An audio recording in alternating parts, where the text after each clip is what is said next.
नमस्कार। Breaking news लेकर आप सभी का स्वागत करता हूं दोस्तों। बहुत बड़ी खबर आज दिन भर आप सुनने वाले हैं और खबर है वक्फ बिल पर आज सुप्रीम कोर्ट में सुप्रीम घमासान की।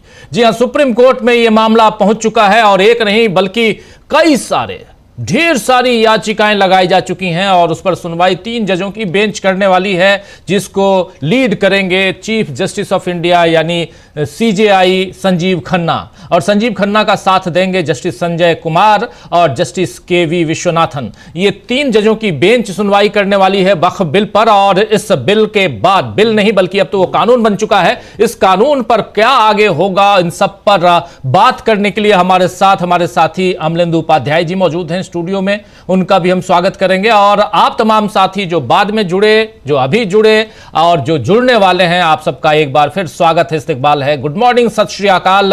और दिन इसलिए भी बड़ा क्योंकि एक तरफ वक्फ बिल की बात आज होनी थी और लगातार आप जान रहे हैं कि चर्चा हो रही थी कि वक्फ बिल पर घमासान होने वाला है सुप्रीम कोर्ट में, और लेकिन दूसरी तरफ कल शाम तक खबर यह आई कि राहुल गांधी और सोनिया गांधी, उनके साथ सैम पित्रोदा जो कांग्रेस ओवरसीज कांग्रेस के मुखिया हैं, उनका नाम अब आ चुका है हेराल्ड, डेक्कन हेराल्ड जो है इनका, उसके केस में और नेशनल हेराल्ड के केस में, माफी चाहूंगा। और बहुत इंपॉर्टेंट है क्योंकि यहां पर राहुल गांधी और सोनिया गांधी से घंटों पूछताछ हुई थी। आप ये भी याद कीजिए, ईडी ने अपने दफ्तर बुलाकर, सोनिया गांधी तो बीमार थी, उनके पास न जाकर ईडी ने अपने दफ्तर सोनिया गांधी को भी बुलाया था और राहुल गांधी से 55 घंटे तक पूछताछ की थी। लेकिन उसके बाद राहुल गांधी, सोनिया गांधी का नाम अचानक कल शाम को चार्जशीट जमा करना राउज एवेन्यू कोर्ट दिल्ली में ईडी की तरफ से, और उसके बाद उनका नाम उसमें शामिल करना, इसके बहुत सारे मायने हैं। बीजेपी इसे भुनाने की कोशिश कर रही है। राहुल गांधी तीसरी बार गुजरात पहुंच चुके हैं और बहुत सारे कनेक्शन, बहुत सारे डॉट्स हैं, जिन डॉट्स को यहां कनेक्ट करके समझने की जरूरत है कि आखिर क्यों जब वक्फ बिल पर घमासान मचने वाला है, जब वक्फ बिल पर कहीं ना कहीं एक गंभीर चुनौती विपक्षी दलों ने पेश कर दी है, तब यहां पर क्यों नरेंद्र मोदी की सरकार जो है वो यहां एक दूसरी चुनौती पेश करने की कोशिश विपक्षी दलों के सामने। यह बड़ी बात है, बहुत इंपॉर्टेंट है। तो यही सब, ये इन तमाम मसलों पे हम चर्चा करेंगे, इन तमाम बातों पे हम चर्चा करेंगे और समझेंगे कि आखिर क्यों ऐसा हो रहा है उधर ईडी के मामले में। लेकिन सुप्रीम कोर्ट में वक्फ बिल पर जो सुनवाई होगी, कब होगी, कितने बजे से होगी, 13वें नंबर का केस है, 13 नंबर का केस। लेकिन केस की पल पल की रिपोर्ट हम आप तक पहुंचाएंगे और इस पर हमारा साथ देंगे हमारे साथी अमलेंदु उपाध्याय जी। और एक लंबे अरसे के बाद ब्रेकिंग, और उसमें भी सुप्रीम कोर्ट से ब्रेकिंग लेकर मैं आपके सामने मौजूद हूं। और सबसे यहां इंपॉर्टेंट बात इस समझने की जरूरत है कि वक्फ बिल पर घमासान राज्यसभा में और उसके बाद लोकसभा में, उससे पहले लोकसभा में, और दोनों जगहों पे जब इस पर वोटिंग होती है तो वोटिंग में विपक्ष की एक तरह से मानिए तो जीत होती है। इसलिए जीत होती है क्योंकि जो सत्ता पक्ष है उसके कई सारे साथी विपक्ष के साथ खड़े नजर आए और इसलिए यहां जीत कह सकते हैं। लेकिन यहां कई लोग एक्सपोज हो गए और वक्फ बिल के बाद इतना समझ में आ गया कि यह देश सियासी तौर पर 2 धड़ों में बंट चुका है। एक पार्ट जो है वो सत्ता पक्ष का है और सत्ता पक्ष में साथ देने के लिए उनके जो साथी हैं वो अब उनका चेहरा सेकुलर चेहरा नहीं है। हमारे साथी अमलेंदु उपाध्याय जी स्क्रीन पर आपको दिख रहे हैं। अमलेंदु जी, आपका स्वागत करता हूं इस कार्यक्रम में। और दूसरा चेहरा जो मैं बता रहा था वो चेहरा है विपक्षी दलों का, जो सेकुलर भी है और साथ साथ वो हर ऐसे मसले पे सरकार के लिए गंभीर चुनौती बना हुआ है। इसलिए ये 2 चेहरे बहुत महत्वपूर्ण, एक तरफ राहुल गांधी, दूसरी तरफ नरेंद्र मोदी। राहुल गांधी इसलिए क्योंकि राहुल गांधी नेता प्रतिपक्ष हैं और बहुत सारी याचिकाएं, लगभग 70 से ज्यादा याचिकाएं। लेकिन इस बीच ये सुप्रीम कोर्ट की चिट्ठी देखिए। सुप्रीम कोर्ट की चिट्ठी शायद आप पढ़ नहीं पाए क्योंकि बहुत छोटी चिट्ठी है, छोटे अक्षरों में लिखी हुई चिट्ठी है। लेकिन यहां पर जो नोटिस है, ये notice supreme court of India notice, इस नोटिस में कल 15 तारीख रात, देर रात की का ये नोटिस, इस नोटिस में बताया जा रहा है कि 3 जजों की बेंच आज सुनवाई करेगी वक्फ बिल पर। ढेर सारी, लगभग 70 से ज्यादा याचिकाएं आ चुकी हैं सुप्रीम कोर्ट में और इन 3 जजों की बेंच में कौन कौन जज हैं ये बताया गया है इसमें लिखा हुआ। और इसमें यह बताया जा रहा है कि जो सीजेआई हैं संजीव खन्ना, उनके अलावा संजय कुमार और जस्टिस केवी विश्वनाथन, ये 3 जजों की बेंच सुनवाई करेगी। लेकिन ये सुनवाई कितने बजे से होगी ये महत्वपूर्ण है, ये सबसे ज्यादा इंपॉर्टेंट है क्या सीजेआई 3 जजों की बेंच बनाना उचित समझते थे, इसीलिए उन्होंने बनाया। सीजेआई अगले महीने की 10 तारीख को यानी 10 मई को रिटायर हो रहे हैं संजीव खन्ना। क्या उससे पहले चाहते हैं कि इस पर फैसला दे दिया जाए? लेकिन उससे पहले सुप्रीम कोर्ट में सरकार ने कैविएट दायर कर दिया। कैविएट दायर करके, कैविएट का मतलब क्या होता है? कैविएट दायर करने का मतलब होता है कि आप जिस मसले पर सुनवाई करने जा रहे हैं, जो मसला हमारे खिलाफ है, उस पर हमारा पक्ष भी सुने, कोई भी फैसला लेने से पहले, कोई भी आदेश देने से पहले। तो यह कैविएट दायर करने के बाद अब इतना तय है कि सुप्रीम कोर्ट अब सत्ता पक्ष की भी दलीलें सुनेगा। ऐसे भी सुनना चाहिए। लेकिन यहां बहुत सारी बातें हो रही हैं, इसको लेकर और क्या क्या हो रहा है? क्या यह सचमुच संविधान का उल्लंघन है? संविधान के अनुच्छेद 14 जहां समानता का अधिकार है, वहां से लेकर संविधान के अनुच्छेद 26 जहां पर किसी भी धार्मिक स्थल को एज इट इज रखने का प्रस्ताव है की बात है, क्या इन सबको यहां पर धता बता दिया गया है? और इस जरिए 14 से लेकर 26 तक के तमाम जो पहलू हैं, जो हमारे संविधान में, जिस संविधान की किताब को बार बार राहुल गांधी दिखाते हैं, बार बार मैं भी दिखाता हूं, इस संविधान में जो कुछ है, क्या इसकी धज्जियां उड़ाई जा रही हैं? इसी पर चुनौती दी गई है। इसी संविधान की दुहाई देते हुए वक्फ बिल के खिलाफ चुनौती दी गई है। उसी चुनौती पर आज हम चर्चा आपके साथ करेंगे। अमलेंदु उपाध्याय जी, आपका स्वागत भी है और आपसे समझना चाहता हूं आखिर क्यों संविधान की बात यहां सामने आ रही है। देखिए राजीव जी, संविधान की बात इसलिए आ रही है, जो तमाम याचिकाएं दाखिल की गई हैं उनमें भी संविधान की बात ही की गई है। और उसमें कहा गया है कि जो ये लाया गया कानून, इसको बनाया गया, ये मुसलमानों की जो संवैधानिक अधिकार हैं उनका हनन करता है। जो कानून है ये अनुच्छेद 14 है जो समानता का अधिकार है, जो अनुच्छेद 15 है धर्म, नस्ल, जाति, लिंग या जन्म स्थान के आधार पर भेदभाव, 21 से 26 धार्मिक मामलों के प्रबंधन की स्वतंत्रता, 29 अल्पसंख्यकों के अधिकार, 30 धार्मिक और भाषाई अल्पसंख्यकों के अधिकार और 300 संपत्ति का अधिकार, इन सब का उल्लंघन ये करता है। और इसी को लेकर अधिकांश याचिकाएं राजीव जी दाखिल की गई हैं सुप्रीम कोर्ट में। और लगभग 70 याचिकाएं जो हैं, कल तक भी जो याचिकाएं दायर हुई हैं, जो मुख्य याचिकाकर्ता हैं उनमें AIMM के चीफ जो हैं असदुद्दीन ओवैसी हैं, TMC की सांसद महुआ मोइत्रा हैं, RJD के सांसद मनोज कुमार झा हैं, समाजवादी पार्टी के सांसद जियाउर रहमान हैं, कांग्रेस के सांसद मोहम्मद जावेद और इमरान मसूद हैं। सबसे पहले मोहम्मद जावेद ही सुप्रीम कोर्ट पहुंचे थे। जी, मुझे याद है, बिल्कुल उनका बयान भी आया था। हाँ, और उनका बयान भी आया था। और मोहम्मद जावेद के पहुंचने के बाद फिर ओवैसी पहुंचे थे। और पूर्व सांसद उदित राज हैं, मौलाना महमूद असद मदनी हैं जो दारुल उलूम देवबंद के प्रिंसिपल हैं, युवजन श्रमिक रायथू कांग्रेस पार्टी यानी YRCP जो है वो है, भारतीय कम्युनिस्ट पार्टी भी इसमें शामिल है जिसने याचिका दायर की है। तो ये तमाम, एक तरीके से देखा जाए राजीव जी, कई राजनीतिक दलों ने और कई संगठनों ने इसको लेकर याचिका दायर की है। दूसरी तरफ all India Muslim personal law board जो है वो 15 अप्रैल से और 30 अप्रैल तक जो है लगातार अपना विरोध प्रदर्शन आयोजित कर रहा है। तो आज 2 बजे सुनवाई होगी और जो खंडपीठ है राजीव जी, वो जस्टिस संजीव खन्ना उसकी अध्यक्षता करेंगे और उसमें न्यायमूर्ति KV विश्वनाथन और न्यायमूर्ति PV संजय कुमार शामिल होंगे। जो सुप्रीम कोर्ट का जो हम लोगों ने दिखाया अभी अपनी स्क्रीन पर जो अधिसूचना है, उसके मुताबिक ये 2 बजे शुरू होगी। जी, बिल्कुल आप सही कह रहे हैं कि अब ये जो सूचना है, सूचना के हिसाब से अब यहां तय कर दिया गया है कि कितने बजे आज इसकी सुनवाई होगी। दोस्तों 2 बजे ठीक लंच के बाद, 1 से 2 लंच, 2 बजे इस पर सुनवाई होगी और उससे पहले सारी तैयारियां चल रही हैं। तो ये एक ब्रेकिंग खबर हम आप तक पहुंचा रहे हैं कि आज 2 बजे से 3:25 तक, ये भी है कि 2 बजे से 3:25 तक सुनवाई होगी। और उस सुनवाई में क्या दलीलें दी जा रही हैं, किस पक्ष से दी जा रही हैं, क्या सवाल दागे जा रहे हैं तीनों जजों की तरफ से सुप्रीम कोर्ट में, CJI जिसकी अध्यक्षता कर रहे हैं, और ये सारी बातें हम पल पल की रिपोर्ट आप तक पहुंचाएंगे। तो बहुत इंपॉर्टेंट है यहां समझना कि 2 से 3:25 अब ये भी समय मुकर्रर कर दिया गया है। यहां पर तारीख मुकर्रर थी आज की, लेकिन टाइम भी अब यहां फ्रेम कर दिया गया है कि 2 बजे से 3:25 तक इस मसले पर, यानी 1 घंटा 25 मिनट पूरा का पूरा इसी मसले पर सीजेआई सुनवाई करेंगे, उनका साथ देंगे संजय कुमार, जस्टिस संजय कुमार और जस्टिस के.वी. नरसिम्हा। ये दोनों मिलकर इनका माफी चाहूंगा के.वी. विश्वनाथन, और ये दोनों मिलकर साथ देंगे सीजेआई का। और यहां से वक्फ बिल पर बहुत परेशानियां तो खड़ी होने वाली दिखाई दे रही हैं सरकार की, सत्ता पक्ष की, और शायद इसीलिए राहुल गांधी, सोनिया गांधी का नाम ईडी लेकर आती है और चार्जशीट दाखिल करती है राउजी वेन्यू कोर्ट में। मामला नेशनल हेराल्ड केस का, जिसकी स्थापना जवाहरलाल नेहरू ने की थी 30 के 40 के दशक में, और उसके बाद से जो कुछ हुआ आप लोग देख रहे हैं। उस केस में लगभग सब कुछ समाप्त हो चुका है, लेकिन फिर भी कोशिश है कि राहुल गांधी को फंसाया जाए, कोशिश है कि सोनिया गांधी को फंसाया जाए, लेकिन फंसाने से ज्यादा कोशिश यह है कि किसी भी तरह हम जो फंसे हुए हैं वक्फ मामले में उससे बचा जाए, यह माना जाए।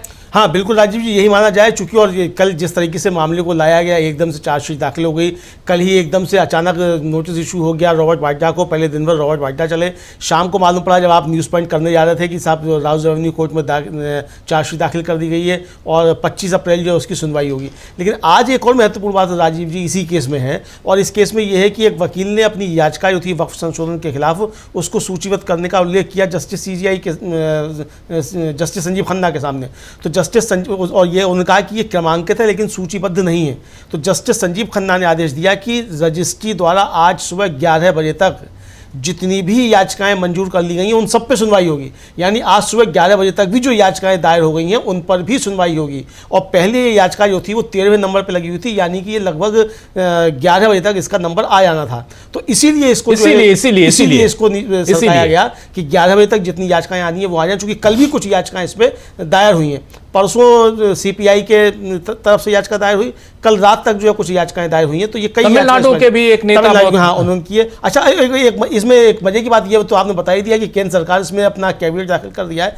जो भाजपा शासित राज्य सरकारें हैं वो राज्य सरकारें भी राजीव जी इसमें पहुंची हैं कि उनको भी सुना जाए, वो भी इसमें पार्टी हैं। और उनमें हरियाणा, महाराष्ट्र, मध्य प्रदेश, असम, राजस्थान और छत्तीसगढ़, इन्होंने जो है ये अपनी याचिकाएं दायर की हैं कि साहब हमको भी इस पर सुना जाए। तो यानी आप समझ सकते हैं कि कितना ज़्यादा बीजेपी परेशान दिखाई पड़ रही है। कानून बनाया केंद्र सरकार ने, पास किया केंद्र सरकार ने, मंजूरी मिली राष्ट्रपति से, राज्यों का इसमें कोई रोल नहीं है, लेकिन राज्य सरकारें बीजेपी शासित जो हैं वो जा रही हैं कि साहब इसमें हमको भी पार्टी बनाया जाए, हमको भी सुना जाए। यानी कि जो बाद में लगा होगा केंद्र सरकार को कि उसने कैबिनेट दाखिल करके शायद एक गलती कर दी, चूँकि कैबिनेट दाखिल करने का मतलब ये कि अब आपको नोटिस इशू नहीं होगा, आपको सुना ही जाना है, आपको रहना है, उस पर उपस्थित रहना है, क्योंकि आपने कैबिनेट दाखिल कर दिया। तो ये समय लेने के लिए शायद इसमें राज्य सरकारों को और पार्टी बनाया गया, ताकि राज्य सरकारें जो है उनको नोटिस इशू हो जाएगी, आप भी आकर अपनी बात कीजिए। लेकिन लगता नहीं है इस पर इनको कोई नोटिस इशू होगा, चूँकि जिस तरीके से केंद्र सरकार है, चूँकि ये पार्टी बन सकते तो आप पार्टी बनकर आ जाइए, ठीक है आप पार्टी हैं। ठीक उसी तरीके से जैसे आज कह दिया गया कि भाई सुबह 11 बजे तक जो भी याचिकाएं दायर होंगी उनको सुन लिया जाएगा, आज ही सुन लिया जाएगा, इसी के साथ सुन लिया जाएगा। तो ये हो सकता है। अब खबर ये आ रही है राजीव जी की जो सीनियर एडवोकेट हैं कपिल सिब्बल, अभिषेक मनु सिंघवी, राजीव धवन और शोएब आलम, ये जो है वो एक तरीके से याचिकाकर्ताओं की तरफ से बहस कर सकते हैं। यानी बड़े वकील जो हैं देश भर के वो इस पर बहस करते हुए नजर आएंगे। सरकार का राजीव जी इसमें घबराने का कारण सबसे बड़ा यही है, एक तो जो महुआ मोइत्रा की याचिका है वो इन याचिकाओं से थोड़ी सी अलग है। महुआ मोइत्रा की याचिका में ये कहा गया है कि इस मामले में जो संवैधानिक प्रक्रिया है, जिस तरीके से कानून बनना चाहिए उसका पालन नहीं किया गया है। यानी संविधान के तहत जिस तरीके से कानून बनने की प्रक्रिया है, संसद में लाया जाना, उस पर बहस होना, और जेपीसी में गई है तो जेपीसी में जो डिसेंट नोट्स थे वो नहीं लिए गए हैं। और ये तो किरण रिजिजू साहब जो संसदीय कार्य मंत्री हैं उन्होंने राज्यसभा में खड़े होकर स्वीकार कर दिया कि डिसेंट नोट कोई नहीं आया, उन्होंने ये कहा। और जबकि नासिर हुसैन जो थे कांग्रेस के सांसद हैं, उन्होंने सदन में तुरंत खड़े होकर कहा कि मैंने डिसेंट नोट दिया है और आप झूठ बोल रहे हैं, ये शब्द उन्होंने इस्तेमाल किया। तो यानी एक तरह से कहा जाए वो कार्रवाई में आ चुका है कि सरकार ने ये माना ही नहीं कि कोई डिसेंट नोट आया, जबकि डिसेंट नोट आए थे।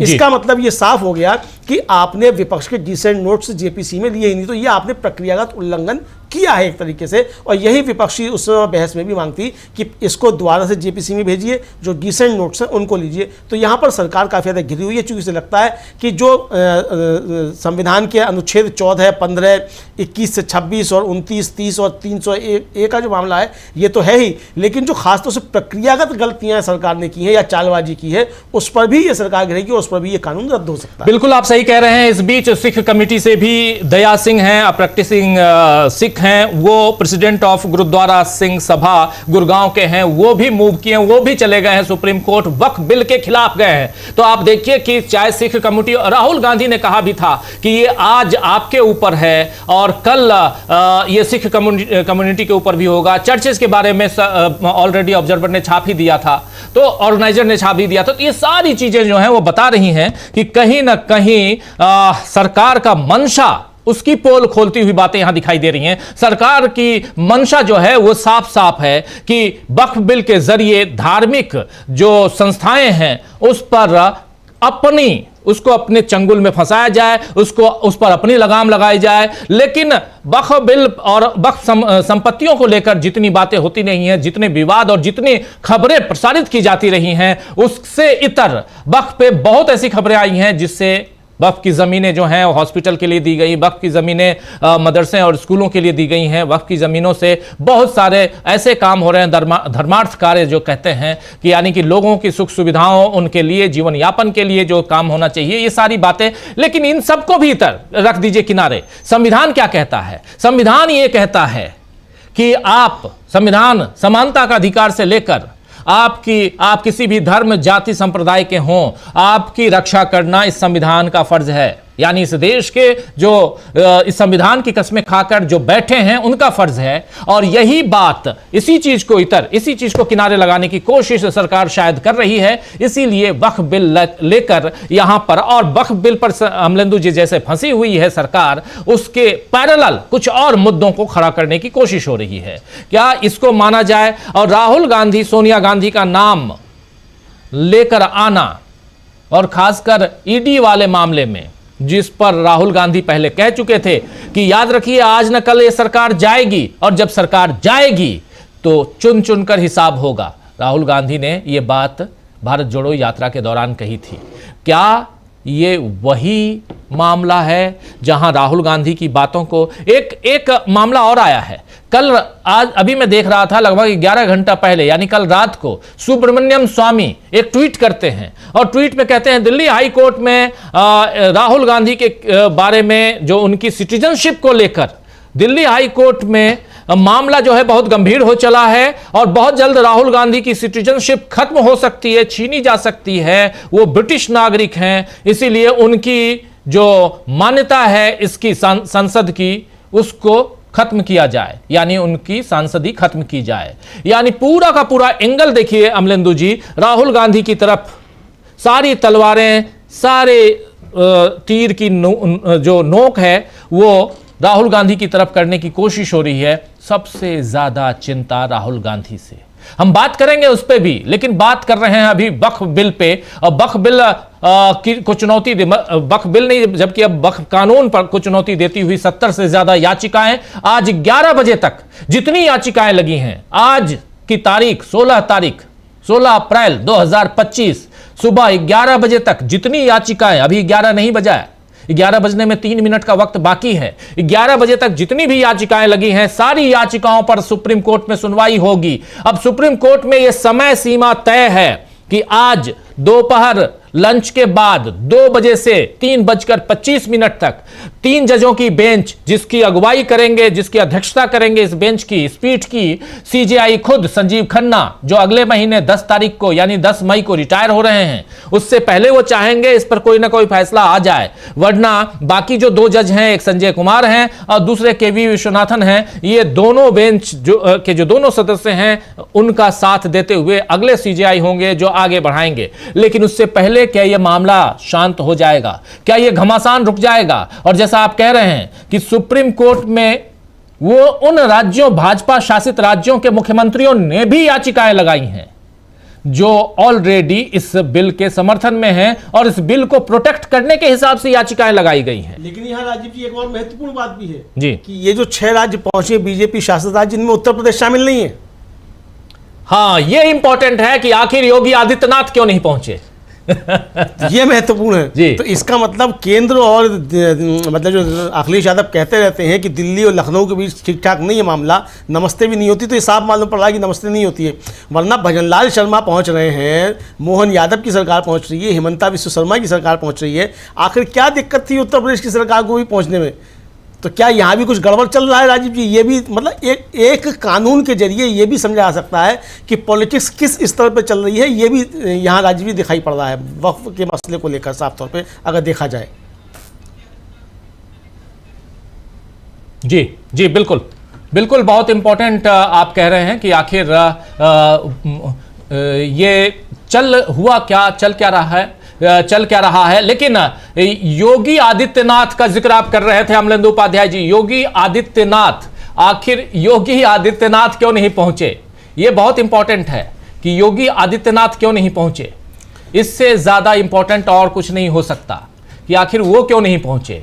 और लेकिन बाकी 6 राज्यों का आप कह रहे हैं कि 6 राज्यों के मुख्यमंत्री जो हैं वो पहुंचे हैं। जी अमलेंदु जी, जी 6 राज्यों के मुख्यमंत्री पहुंचे हैं और जो उत्तर प्रदेश है वो इसमें नहीं पहुंचा है। ये महत्वपूर्ण है। जो राज्य पहुंचे उनमें हरियाणा, महाराष्ट्र, मध्य प्रदेश, असम, राजस्थान और छत्तीसगढ़, ये जो हैं इन्होंने अधिनियम की वैधता का समर्थन करते हुए याचिकाएं दायर की हैं कि साहब इनको भी उसमें जो है वो सुन लिया जाए। ये इनका इन राज्यों का कहना है।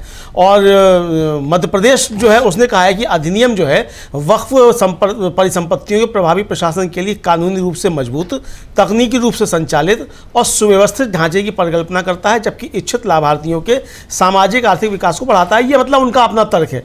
असम की सरकार का जो तर्क है उसका है कि न्यायालय द्वारा लिया गया निर्णय उस पर प्रभाव डालेगा, क्योंकि संशोधन अधिनियम के अनुसार कई सम्मिलित धारा 3A ने अनुसूचित जातीय जनजातीय क्षेत्र जो है उनमें किसी भी भूमि को वक्फ के रूप में घोषित करने पर रोक लगा दी है।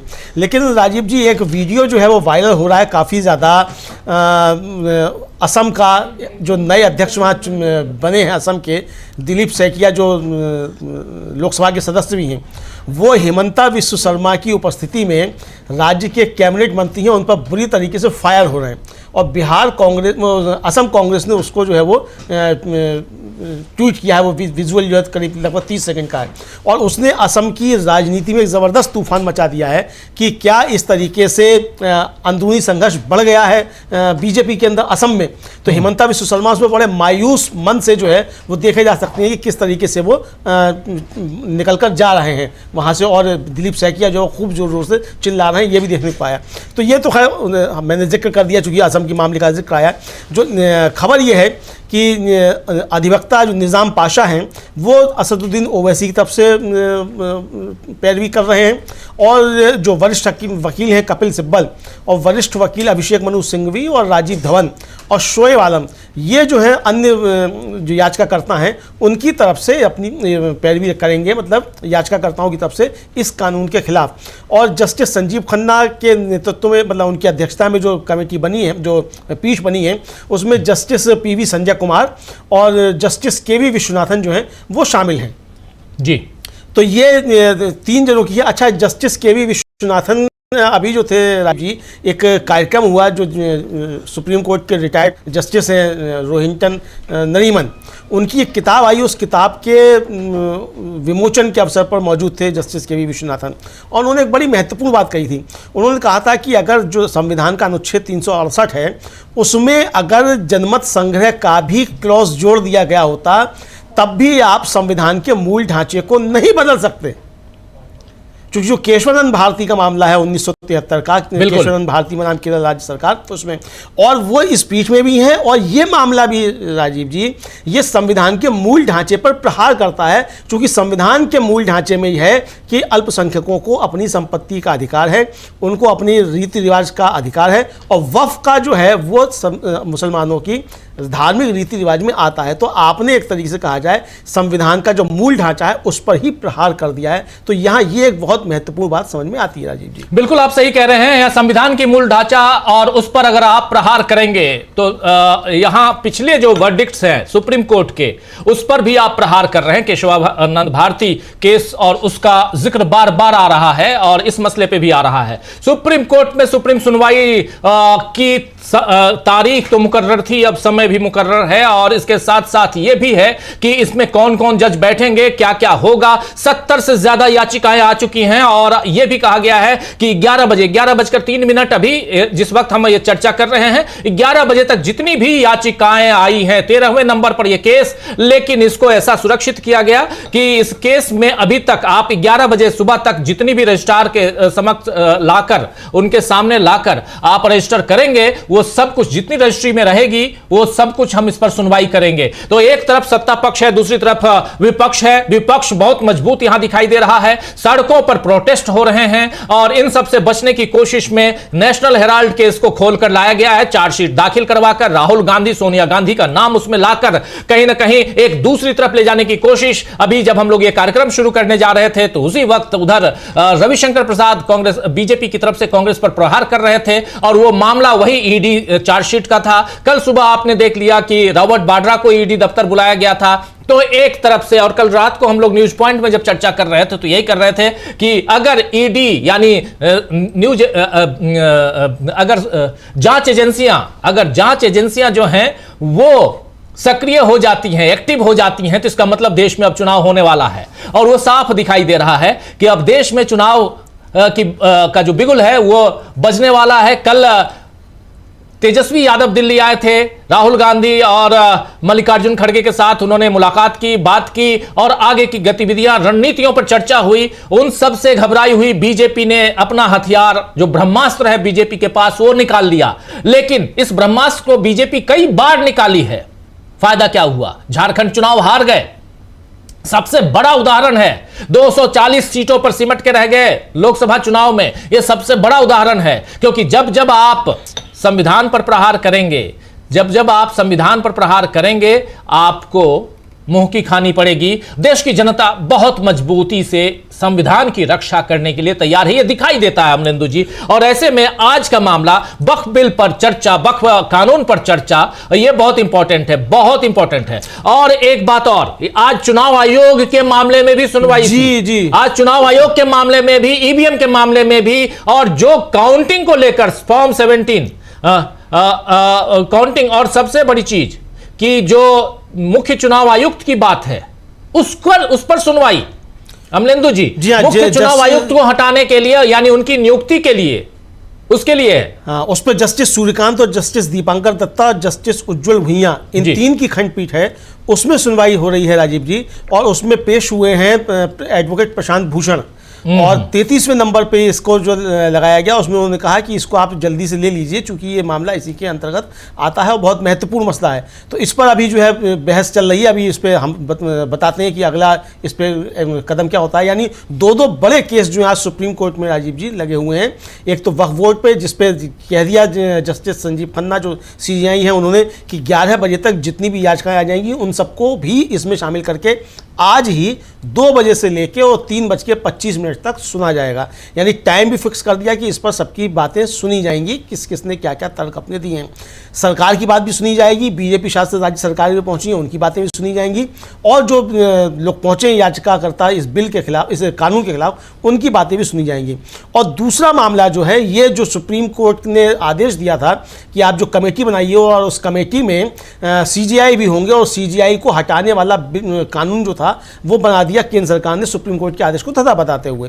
इसके खिलाफ जो है वो प्रशांत भूषण पहुंचे हुए हैं सुप्रीम कोर्ट, और उन्होंने इसको कहा है कि भाई ये गंभीर मसला है और इस पर आप हमको 1 घंटे का समय दीजिए ताकि हम इस पर कायदे से इस पर बहस कर सकें, और ये राष्ट्रीय महत्व का विषय है। ये उनकी तरफ से दलील दी गई है राजीव जी। एक बहुत ही मजेदार, जब कोर्ट की बात हो रही है तो एक मजेदार और भी आपको वाकया बताता हूं। अभी से ठीक 3 मिनट पहले एक और फैसला आया है सुप्रीम कोर्ट से, और फैसले में यह है कि महाराष्ट्र में कुछ लोग गए महाराष्ट्र से कुछ लोग गए कि जो साइन बोर्ड महाराष्ट्र में लगा हुआ है उर्दू लैंग्वेज में, उसको हटा दिया जाए। अमलेंदु जी, बहुत मजेदार है, उर्दू भाषा भारत की अपनी भाषा है। उर्दू भाषा के साइन बोर्ड को हटाने के लिए सुप्रीम कोर्ट में याचिका लगी, सुनवाई हुई। सुप्रीम कोर्ट ने कहा कि जैसे मराठी है और हिंदी है वो इंडो आर्यन लैंग्वेज है, भारत की अपनी भाषा है, वैसे ही मराठी और हिंदी, वैसे ही उर्दू है। उर्दू किसी एलियन के, किसी दूसरे किसी आसमान से नहीं टपकी हुई भाषा है, एलियन नहीं है, ये हिंदुस्तान की भाषा है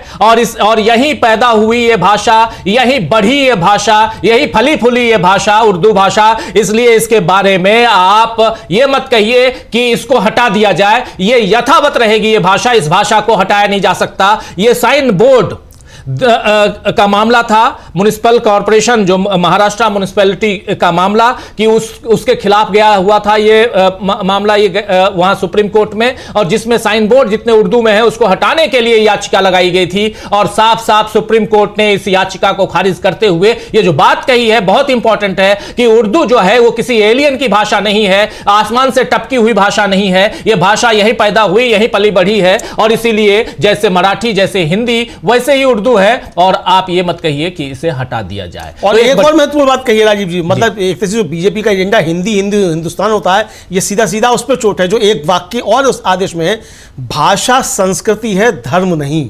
जी, बहुत बड़ी बात। यानी भाषा जो है वो संस्कृति और धर्म नहीं है। उर्दू मुसलमानों की भाषा नहीं है, हिंदी हिंदुओं की भाषा नहीं है, संस्कृति है, धर्म नहीं है, ये कहा है। और जस्टिस सुधांशु धूलिया और जस्टिस के विनोद चंदन की बेंच है, और उन्होंने कहा कि ये गंगा जमुनी तहजीब का हिस्सा है और ये इस देश की ज़मीन पर ही जन्मी है। ये अपने आदेश में जो उन्होंने कहा। और ये अकोला जिले की पातुर नगर पालिका जो है उसके साइन बोर्ड जो थे उर्दू में थे, इस पर एक याचिकाकर्ता ने दी थी। उन्होंने सुप्रीम कोर्ट ने इसमें साफ कर दिया कि अगर जनता उर्दू समझती है तो सरकारी साइन बोर्ड पर इसका इस्तेमाल क्यों नहीं हो सकता। सुप्रीम कोर्ट ने उल्टा ये सवाल पूछ लिया, और अदालत ने कहा कि हिंदी और उर्दू में कोई टकराव नहीं। ये भी बड़ा महत्वपूर्ण है राजीव जी, कि जो प्रयास किए जाते हैं, मतलब लैंडमार्क जजमेंट जिसे कहा जाता है वो ये जजमेंट है कि हिंदी और उर्दू में कोई टकराव नहीं है, बल्कि ये एक ही भाषा के दो रूप हैं। और राजीव जी, हम लोग पढ़ते रहे कि हिंदी का इतिहास जब पढ़ते हैं तो हम यही पढ़ते हैं कि पहले हिंदी नहीं हिंदवी थी, और हिंदवी से फिर जो है हिंदी और उर्दू निकली है एक तरीके से। और ये एक तरीके से कहा जाए जो गंगा और ये यमुना का जो दुआब कहा जाता है उस क्षेत्र की उपज है उर्दू। और उर्दू के तमाम बड़े जो लेखक हैं या शायर हैं वो सब राजीव जी अधिकांश हिंदू हैं उनमें से, चाहे वो रघुपति साहिब फिराक गोरखपुरी हो, चाहे मुंशी प्रेमचंद हो जो पहले जिनका सोज़े वतन उपन्यास जो था अंग्रेजों ने जब्त करवा लिया था जी, वो हो, तमाम लोग जो है इसी तरीके से। और गाय पर सबसे अच्छी कविता जो है राजीव जी वो उर्दू में है और वो चकबस्त की लिखी हुई है। जी बिल्कुल। तो ये एक तरीके से सुप्रीम कोर्ट ने इस पर जो है वो कहा है, और कहा है कि ये सुप्रीम कोर्ट का भाषा जो है उसने भारत जो भाषाई सौहार्द है उसको बहुत मजबूत समर्थन दिया है। बिल्कुल, भाषा की बात यहां हो रही है। उर्दू पर एक बहुत बड़ी खबर ये कि उर्दू को के साइन बोर्ड को हटाने के लिए जो याचिका म्युनिसिपल कॉर्पोरेशन से दी गई थी महाराष्ट्र से, वो उस पर सुनवाई हुई और साफ साफ सुप्रीम कोर्ट ने इस याचिका को खारिज करते हुए जो बातें कही हैं बहुत इंपॉर्टेंट है, और ये बात दूर तक जाएगी। सुप्रीम कोर्ट के वर्डिक्ट्स की बातें बिल्कुल इन रिटन वे, और बहुत आने वाले समय में बहुत दिनों तक, जैसे केशवानंद भारती और ऐसे कई सारे केसेस हैं जिसका रेफरेंस में यूज किया जाता है। इसलिए भी कोर्ट के मामले में आप जानिए कि अगर कोई आदेश है तो उसका पालन ही नहीं होता, बल्कि उसको आगे भी रेफरेंस में यूज किया जाता है, रेफरल अंदाज में यूज किया जाता है, और उससे बहुत सारे केस सुलझाए जाते हैं। इसलिए भी कोर्ट्स जो हैं वो बहुत सोच समझ के कानून के दायरे में आकर अपनी बात रखते हैं। जब सीईसी के मामले से सीईसी एक्ट की बात हो रही थी, अभी प्रशांत भूषण खड़े थे बेंच के सामने, 3 जजों की बेंच, अमलेंदु जी अभी आप बता भी रहे थे, जस्टिस सूर्यकांत, जस्टिस दीपांकर दत्ता और जस्टिस उज्जवल भुइयां, ये 3 जजों की बेंच। और इस बेंच के सामने जब खड़े हुए प्रशांत भूषण, मामला यही कि चीफ इलेक्शन कमीशन और इलेक्शन कमिश्नर, जितने भी चीफ इलेक्शन कमिश्नर और इलेक्शन कमिश्नर की नियुक्ति, और उसके लिए जो 3 पैनल है, 3 वहां भी जो जूरी है, जूरी के पैनल, जिसमें एक प्रधानमंत्री खुद हैं, एक नेता प्रतिपक्ष है, लेकिन तीसरा नाम जो है वो इंपॉर्टेंट है। तीसरा नाम आ जाता है प्रधानमंत्री के नुमाइंदे का, यानी तीसरा नाम आ जाता है वहां पर गृह मंत्री अमित शाह का। और इसीलिए राहुल गांधी ने वहां पर लिखित रूप से अपोज किया था जब अभी नए सीईसी और CE chief election commissioner EC इन दोनों की जब नियुक्ति हो रही थी तो राहुल गांधी ने बिल्कुल साफ साफ डिसेंट नोट दिया था। अब इस पर सुनवाई आज होनी थी। आज ये जो मामला है अब 14 मई तक के लिए बढ़ा दिया गया है। अब सीईसी पर सुनवाई, अगली सुनवाई 14 तारीख को होगी, 14 मई को होगी और 14 मई को होगी ही राजीव जी, क्योंकि जस्टिस सूर्यकांत ने कहा कि हमारे पास एक और विशेष पीठ है, हम उसे रद्द कर देंगे और इसे सूचीबद्ध करेंगे दोपहर 2 बजे, यानी उस दिन जो दोपहर 2 बजे दूसरा खंडपीठ है वो रद्द करके इसको सुना जाएगा 14 मई को। यानी अब 14 मई को इस पर सुनवाई होनी ही होनी है। यानी राजीव जी, जस्टिस संजीव खन्ना के रिटायरमेंट के बाद एक बड़ा जजमेंट जो है वो इस पर भी आ सकता है, सीईसी के नियुक्ति के मामले पर। ये यहाँ पे है। और इस पे जो राजीव जी एक तर्क आया, एक तर्क ये भी आया कि जब सीबीआई के चीफ का चयन होता है उसमें सीजीआई हो सकते हैं, तो यहाँ सीजीआई को शामिल करने में सरकार को क्या दिक्कत है? क्यों आप इस तरीके लेके सीजीआई को आपने हटाया? यानी इसका मतलब आप पूरी की पूरी चुनावी सीसी को कि यानी कि आप पूरी की पूरी चुनावी प्रक्रिया पर आप कब्जा करना चाहते हैं। मंशा आपकी जो ये दिखाई पड़ती है। और जाहिर सी बात है राजीव जी, कोई कानून अगर बनता है तो सुप्रीम कोर्ट उसको ये भी देखता है कि इसके पीछे, कानून बनाने के पीछे मंशा क्या है। क्योंकि बहुत से कानून ऐसे बने हैं जिन पर सुप्रीम कोर्ट ने आदेश दिए कि आप इस पर कानून बनाइए और इस पर आगे बढ़ा जाए, तो वो कानून बने हैं। तो इसीलिए यहाँ भी ये जो है सुप्रीम कोर्ट यहाँ मंशा भी देखेगा कि आपकी मंशा क्या थी, आपने सीजीआई को क्यों हटा दिया।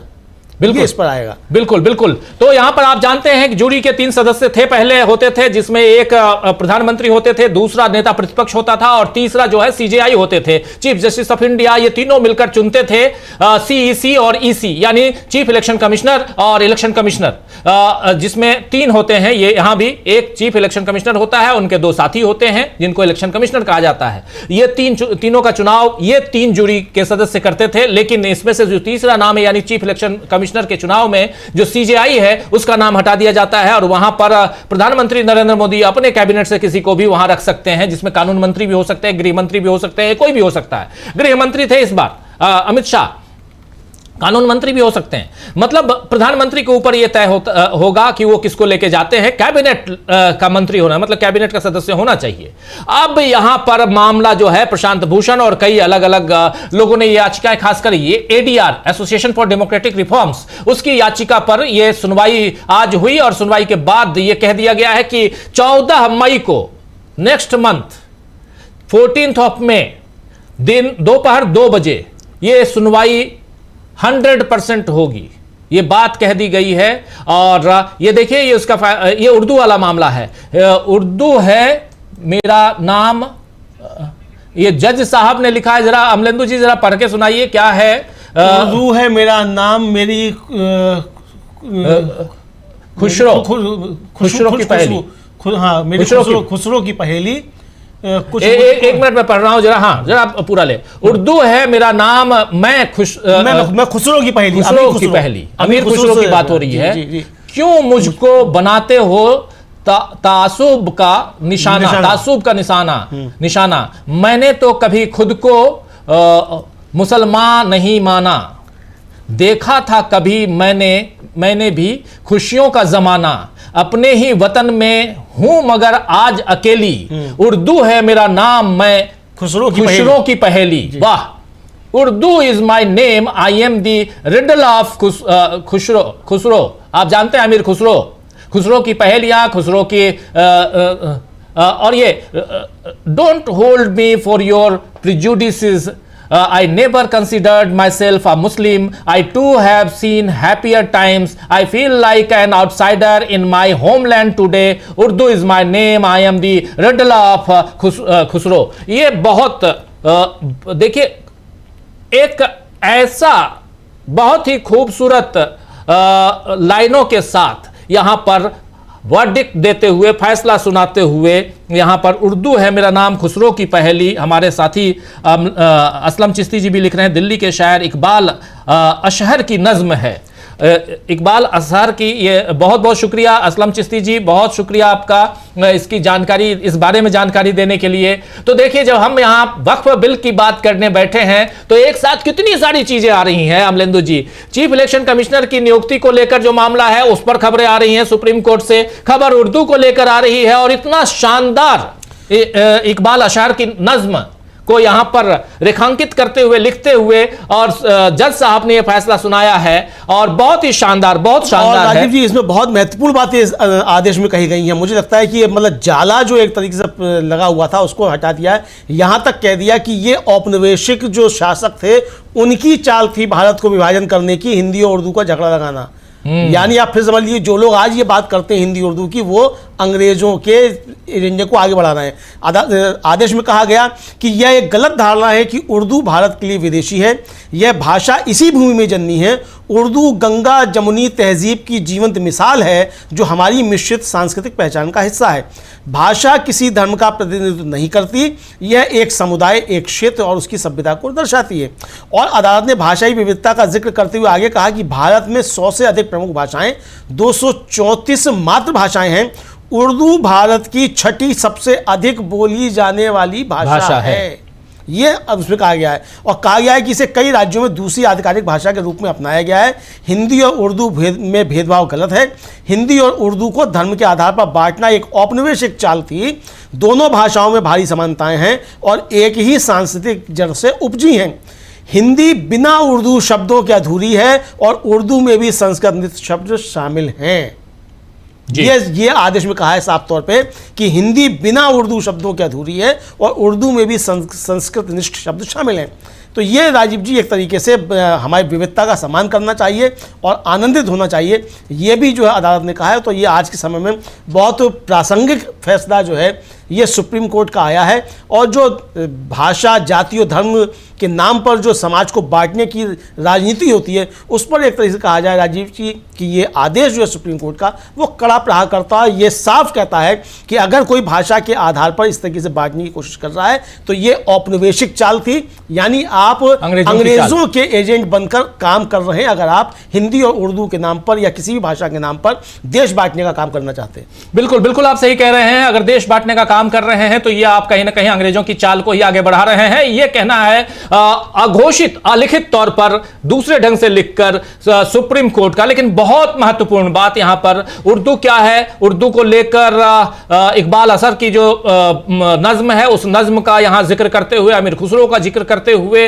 और उर्दू कैसे अकेली हो गई है, ये सब बातें यहां लिखते हुए अपने फैसले में। तो एक तरफ उर्दू पर फैसला, दूसरी तरफ चीफ इलेक्शन कमिश्नर के मामले पर अब अगली सुनवाई जो 14 मई को होगी ही होगी, यह बताया जा रहा है जस्टिस सूर्यकांत की बेंच जो है, 3 जजों की बेंच वहां पे। और तीसरी सबसे महत्वपूर्ण बात जो यहां चल रही है वो है वक्फ कानून के खिलाफ जो 70 से ज्यादा याचिकाएं, सुबह 11 बजे तक जितनी भी याचिकाएं लगी हैं सब पर आज दोपहर लंच के बाद 2 बजे से 3:25 तक 3 जजों की बेंच इस पर सुनवाई करेगी, जिसमें चीफ जस्टिस ऑफ इंडिया इसको लीड करेंगे और उनका साथ देंगे 2 जज, जस्टिस संजय कुमार और जस्टिस केवी विश्वनाथन। ये 3 जजों की बेंच, और बहुत ही महत्वपूर्ण, ये 3 जजों में से एक जज जो चीफ जस्टिस ऑफ इंडिया है अगले महीने की 10 मई को रिटायर हो रहे हैं। लेकिन ये दोनों जज जो हैं ये लंबे वक्त तक काम करेंगे, यानी अगर ये केस लंबा खींचता भी है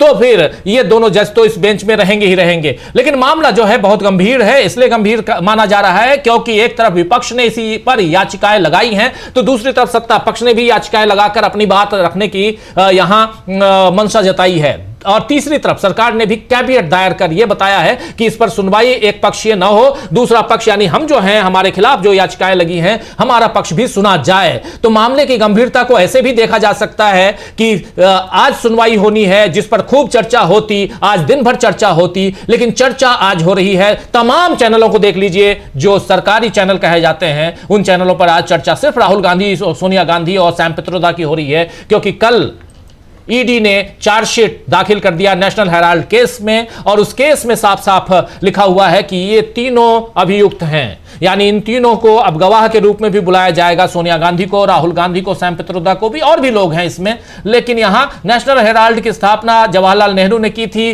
पत्रकारिता को उन्होंने पेशा नहीं बनाया, लेकिन पत्रकारिता उनका पेशा राजनीति, लेकिन राजनीति में पत्रकारिता की कितनी जरूरत होती है, यह बात आज की तारीख में हम सब अच्छी तरह से जानते हैं। यह बात नरेंद्र मोदी बहुत अच्छी तरह से जानते हैं, इसलिए उन्होंने दरबारी मीडिया का एक बहुत बड़ा कुनबा अपने लिए खड़ा कर लिया।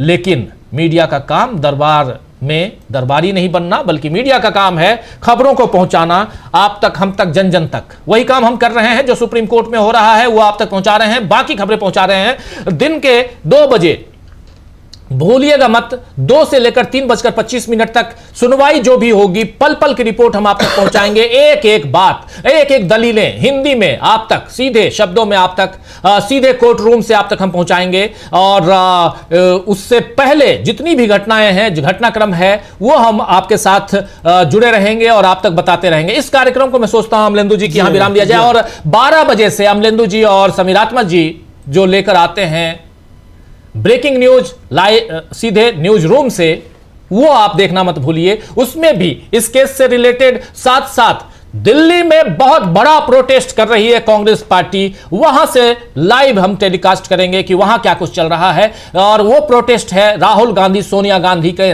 नाम के खिलाफ, ईडी के खिलाफ, वो प्रोटेस्ट, उसको भी कवर हम करेंगे। अभी से आधे घंटे बाद 12 बजे जब हमारी आपकी मुलाकात दोबारा होगी, मेरी नहीं लेकिन अमलेंदु जी से आपकी मुलाकात होगी, समीर जी से मुलाकात होगी। 2 बजे से मैं खुद आप तक मुखातिब होऊंगा और ये पल पल की रिपोर्ट आप तक पहुंचाऊंगा। अभी इस वक्त मैं चाहता हूं कि मुझे और अमलेंदु जी को इजाजत दीजिए, और आधे घंटे बाद फिर मुलाकात होगी बहुत कुछ के साथ, बहुत सारी खबरों के साथ, बहुत कुछ सुप्रीम कोर्ट से, बहुत कुछ सड़क से, और संसद में जो हुआ उसका घमा